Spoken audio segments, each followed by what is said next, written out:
Talk your shit, Gray. Talk your shit. Shut up. Well, tomorrow marks 1 year since a woman was found shot to death in a car parked in a driveway in Memphis. And as the anniversary of her death nears, her family is still looking for answers. Fox 13's Jeremy Pierre has been looking into this story. And Jeremy tells us that Jiren Caples was only 25 years old when she was gunned down. You going live? Oh my God, they see the other side. Hey, now they gonna see the other side of you today. So like the vlog, like she good on Facebook. Jerriny had two sisters, Candace Parker and LaMashia Sims. The three sisters were close, always there for each other through good times and bad. They grew up together in Memphis, sharing secrets, dreams, and supporting each other no matter what. But what made Jerriny special was her personality. Her family described her as someone who don't bother nobody. She minded her own business, stayed out of drama, and just wanted to live her life in peace. Jerriny was the peacekeeper in her family and friend group. When people argued, she was the one trying to calm everyone down. When someone needed help, she was the first to offer. She was loving, caring, and had what people called a big heart. Jerriny saw the good in everyone, even when others couldn't. She believed people could change. She believed in second chances. She believed that love could fix almost anything. Those who knew her said she was the type of person who would give you her last dollar if you needed it. She would listen to your problems for hours without complaining. She would stand by you when everyone else walked away. This was the woman who decided to wait for her boyfriend while he was in prison.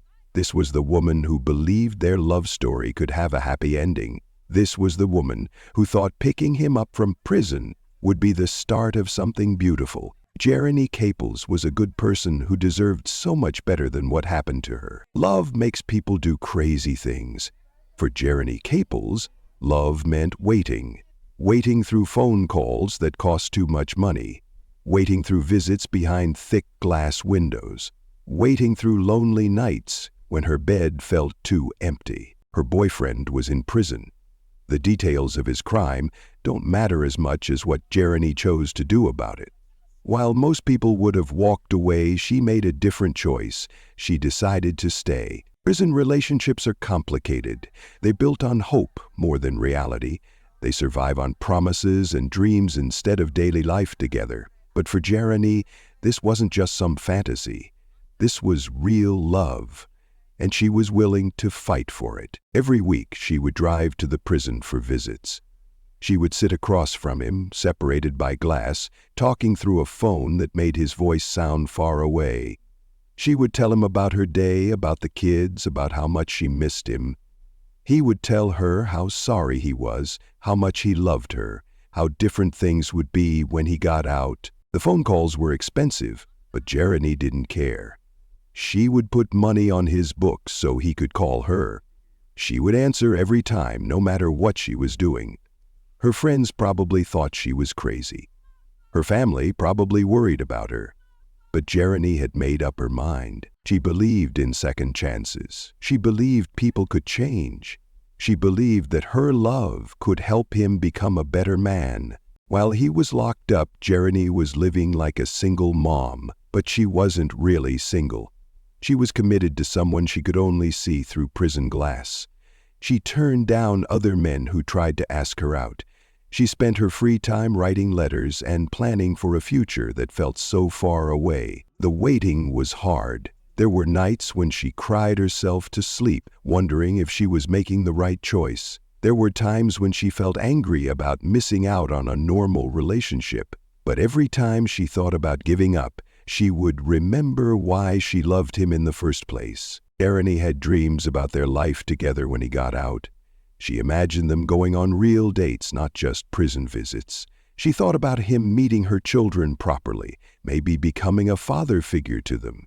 She dreamed about having a normal relationship where they could hold hands, go to movies, and build something real together. She saved money for his release day. She planned what they would do first when he got out.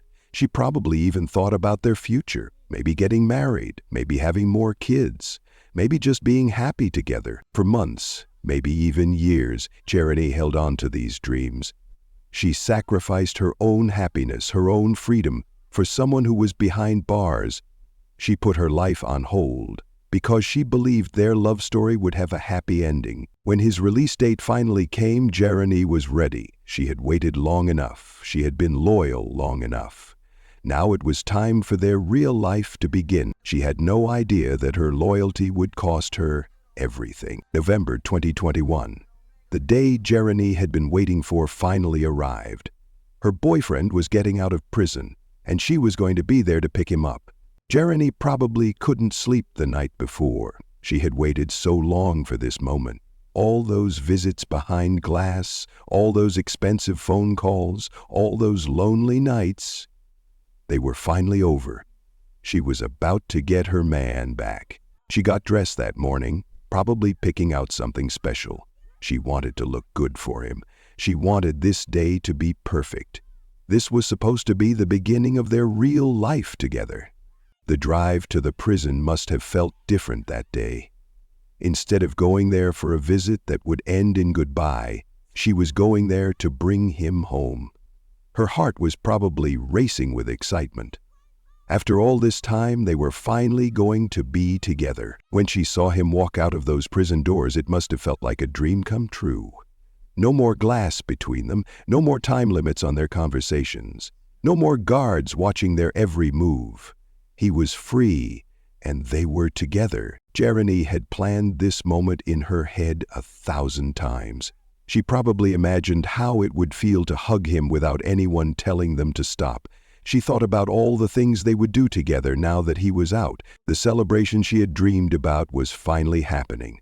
They could go wherever they wanted. They could eat at a real restaurant instead of talking through prison phones. They could hold hands while walking down the street. They could be a normal couple. But here's where I want to ask you something. What would you do? Have you ever waited for someone who was imprisoned? Have you ever put your life on hold for someone you loved? Let me know in the comments, because this decision changed everything for Jerriny. First day after his release probably felt amazing. They were finally together, finally free to be a real couple. Jerriny had waited so long for this, and now it was happening. She probably felt like all her sacrifice had been worth it, but something was different. Prison changes people. The man who walked out might not have been exactly the same person who went in. Maybe he had new problems. Maybe he had new stress. Maybe the pressure of being free was harder than he expected. The second day came and went. We don't know exactly what happened during these hours, but we know that something was building. Something was going wrong. The fairy tale reunion that Jerriny had dreamed about wasn't turning out the way she planned. Maybe they argued about something. Maybe he was struggling to adjust to life outside prison walls. Maybe there were problems that Jerriny didn't see coming.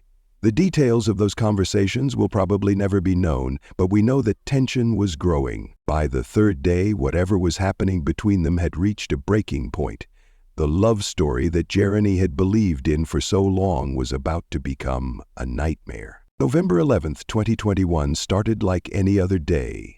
Jerriny woke up, probably not knowing it would be her last morning. She had no idea that by evening her family would be getting the worst phone call of their lives. The woman who had waited so patiently, who had believed in second chances, who had sacrificed so much for love, was about to pay the ultimate price for her loyalty. 3 days. That's all it took for Jerriny's dreams to turn into her family's worst nightmare. What happened on that third day would destroy everything Jerriny had hoped for and leave her children without their mother. November 11th, 2021, 6 p.m., someone made a 911 call that would change everything for the Caples family. "There's a woman in a car and I think she's dead." The call came from Print Avenue in the Nutbush neighborhood of Memphis. This wasn't a fancy part of town, but it was a community where people knew each other. Neighbors looked out for each other. Kids played in the streets. It was the kind of place where something like this wasn't supposed to happen. When Memphis police arrived at the scene, they found a white Jeep Cherokee sitting in a driveway. From the outside, it might have looked like someone was just taking a nap in their car. But as officers got closer, they realized this was much worse. Inside the vehicle, they found Jiren Capable. She was slumped over in the back seat, not the driver's seat. This detail was important because it meant she probably wasn't driving when she was killed. Someone had either moved her body or forced her into the back of the car. Jerriny had been shot once in the head. One bullet had ended the life of a 26-year-old mother who had so much to live for. The woman who had waited years for her boyfriend to come home from prison was now dead, just 3 days after his release.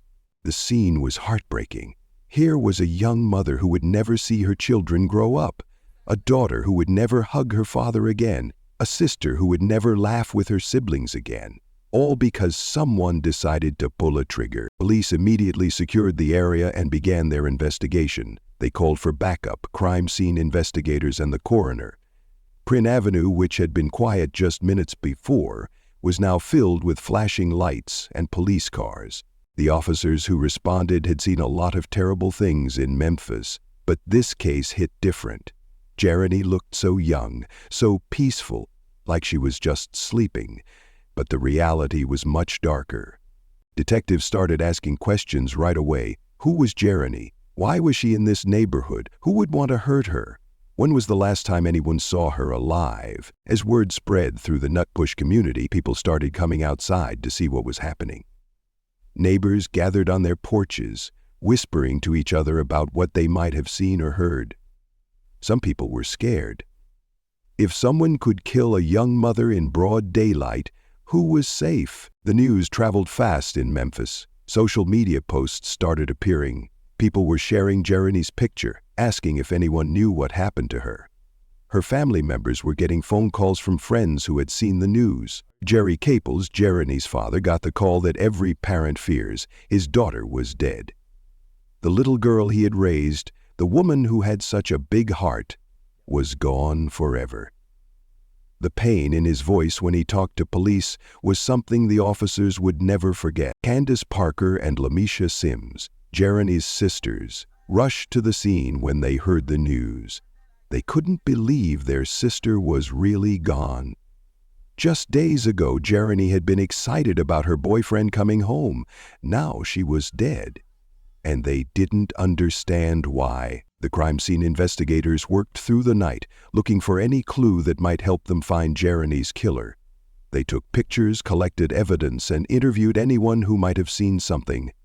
But the most important piece of evidence was already waiting for them. A doorbell camera from a nearby house had captured something that would become crucial to the investigation. The camera showed a figure walking away from the driveway where Jerriny's body was found. The person was wearing a mask, making it impossible to see their face. But they were carrying something distinctive, a brown MCM designer backpack. This footage would become the key piece of evidence in the case. Someone had killed Jerriny and then calmly walked away, not knowing they were being recorded. The community was shaken. Parents started keeping their children inside. People began locking their doors earlier. Everyone was asking the same question: who would do this to Jerriny? As the sun set on November 11, 2021, Jiren Capable was gone, but the search for her killer was just beginning. The doorbell camera footage became the most important clue in Jerriny's case, but it also became the most frustrating one. Memphis police spent hours studying the video. They watched it over and over, hoping to find something that would help them identify the killer. The footage showed a person walking away from the driveway where Jerriny's body was found, but there was a big problem. The person was wearing a mask. This wasn't just any mask. It covered their entire face, making it impossible to see who they were. The killer had planned this. They knew there might be cameras around, so they made sure to hide their identity. But the person in the video was carrying something that caught the attention of investigators: a brown MCM designer backpack. MCM is an expensive brand, and this particular backpack was very distinctive. It had a specific pattern and style that made it stand out. Police thought this backpack could be the key to solving the case. They released pictures of it to the public, hoping someone would recognize it. They asked local stores if anyone had recently bought an MCM backpack like this one. They checked social media to see if anyone had posted pictures wearing or carrying a similar bag. The problem was that the doorbell camera footage wasn't perfect. The video was blurry and the lighting wasn't great. While they could see the backpack clearly, other details were hard to make out. They couldn't tell if the person was tall or short, male or female, young or old. Detectives tried to enhance the video using special computer programs, but it didn't help much. The mask and the poor video quality made it almost impossible to identify the suspect. Police also looked for other cameras in the area.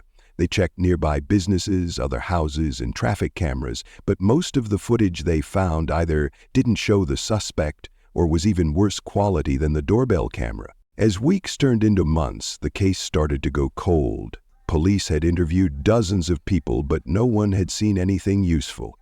They had followed up on every tip that came in, but none of them led anywhere. The brown MCM backpack remained their best clue, but it wasn't enough. Thousands of people owned similar backpacks. Without being able to see the person's face or get other identifying information, the backpack alone couldn't solve the case. Investigators also looked into Jerriny's personal life. They talked to her family, her friends, and people who knew her boyfriend. They tried to understand what might have happened in those 3 days after his release from prison, but everyone they talked to said the same thing. Jerriny was a good person who didn't have enemies. Police developed several theories about what might have happened. Maybe it was a robbery gone wrong. Maybe someone followed Jerriny to steal her car or her purse. Maybe it was someone who knew about her boyfriend's release and targeted her for some reason. But without more evidence, these were just guesses. The case was stuck, and detectives were running out of leads. The masked figure in the doorbell camera footage had committed the perfect crime. They had killed Jerriny and walked away without leaving enough evidence to be caught. As the investigation stalled, Jerriny's family realized they couldn't just wait for police to solve the case. They were going to have to fight for justice themselves. Jiren Caples made a promise the day his daughter was murdered. "I won't rest until I find out who did this to my baby," and he meant it. While police were struggling with blurry camera footage and dead-end leads, Jerry was doing his own investigation. He walked through the Nutbush neighborhood, knocking on doors and asking questions. He talked to anyone who would listen, hoping someone had seen something that could help solve his daughter's case. Jerry wasn't a detective, but he was a father who had lost everything. His love for Jerriny gave him strength to keep going when the official investigation seemed to be going nowhere. Candace Parker and Lamacia Sims, Jerriny's sisters, were fighting their own battle with grief. They had lost their sister, their friend, their family member who always tried to keep the peace. The pain was almost too much to handle, but instead of giving up, Candace and Lamacia decided to turn their pain into action. They started posting on social media about Jerriny's case. They shared her pictures, told her story, and begged people to come forward with information. The sisters organized vigils in Jerriny's memory. They gathered with friends, family, and community members to light candles and remember the woman who had been taken from them too soon. These vigils weren't just about mourning. They were about keeping Jerriny's case in the public eye. The family also worked with local media to keep the story alive. They gave interviews to newspapers and TV stations, always with the same message: someone knows who killed Jerriny, and they need to speak up. Money was tight for the family, but they scraped together what they could to offer a reward for information. At first, it was a small amount, but as time went on and tips weren't coming in, they increased it to $4,000. $4,000 might not sound like a lot to some people, but for the Caples family, it represented real sacrifice. They were willing to give up money they needed for their own lives if it meant finding Jerriny's killer. That can lead them to the person responsible for killing his daughter. You say that the investigation is cold because that the person had all kind of masks on. It was picked up by a door cam that was blurry. MCM designer backpack, a brown MCM designer backpack. Memphis police, we have been in contact with them, working to get an update on where they are in this investigation. Tomorrow, her family, Jiren Capable's family, will hold a vigil, as well as there are plans to increase the Crime Stoppers reward for information that will lead to an arrest. The community started to rally around the family. People who had never met Jiren began sharing her story on social media. Local businesses put up flyers with her picture and information about the reward. Church groups prayed for the family and for justice. Memphis Crime Stoppers also got involved, adding their own reward money to what the family had offered. They encouraged people to call in tips anonymously, hoping that someone who was afraid to talk to police directly might be willing to share what they knew. But as months turned into years, the tips slowed down. The media attention faded. Other crimes happened, and Jerriny's case got pushed to the back pages. Jerry, Candace, and LaMache refused to let their loved one be forgotten. They continued posting on social media every few months, reminding people that Jerriny's killer was still out there. They attended community meetings, asking for help and support. The family's fight for justice became a full-time job that they never wanted. But they couldn't stop, because stopping would mean giving up on Jerriny, and they would never give up on her. Jerriny's story teaches us some hard truths about love, loyalty, and the dangers that can come with both. First, let's talk about relationships during major life changes. When someone gets out of prison, everything is different. They're dealing with stress, pressure, and a world that has moved on without them. This can create tension and problems that didn't exist before. If you're in a relationship with someone going through a big transition like this, watch for warning signs. Are they more angry than usual? Are they acting different? Are they making you feel unsafe? The period right after someone gets out of prison is especially dangerous. They might have new problems, new pressures, or new ways of thinking that develop while they were locked up. This doesn't mean everyone who gets out of prison is dangerous, but it does mean that relationships during this time need extra care and attention. Jerriny's case also shows us how important it is for communities to look out for each other. Someone in that neighborhood might have seen something that could help solve this case. Maybe they thought it wasn't important, or maybe they were scared to get involved. But speaking up could make the difference between a killer going free and a family getting justice. We also need to remember that families of victims need our support long after the news cameras go away. Jerry, Candace, and LaMache are still fighting for answers 4 years later. They need people to keep sharing Jerriny's story, keep offering tips, and keep caring about what happened to her. Cold cases don't solve themselves. They need people who refuse to give up. They need families who keep fighting. They need communities that keep caring. And they need people like you who are willing to speak up if you know something. Jerriny believed in second chances, but she paid the ultimate price for that belief. Her story reminds us that while it's good to see the best in people, we also need to protect ourselves and watch for red flags. What do you think really happened to Jerriny? Do you think her boyfriend was involved, or was this a random crime?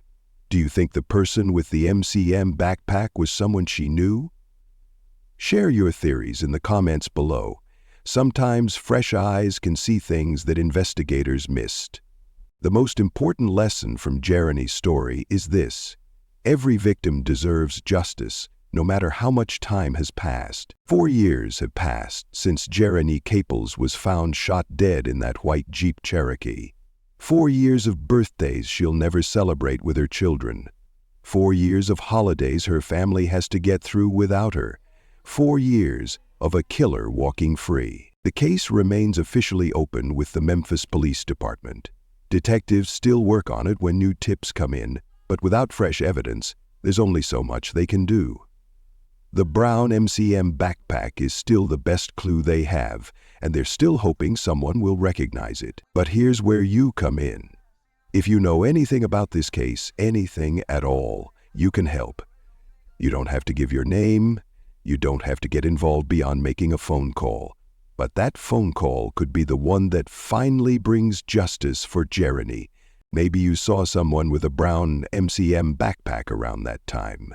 Maybe you heard someone talking about the case in a way that seemed suspicious.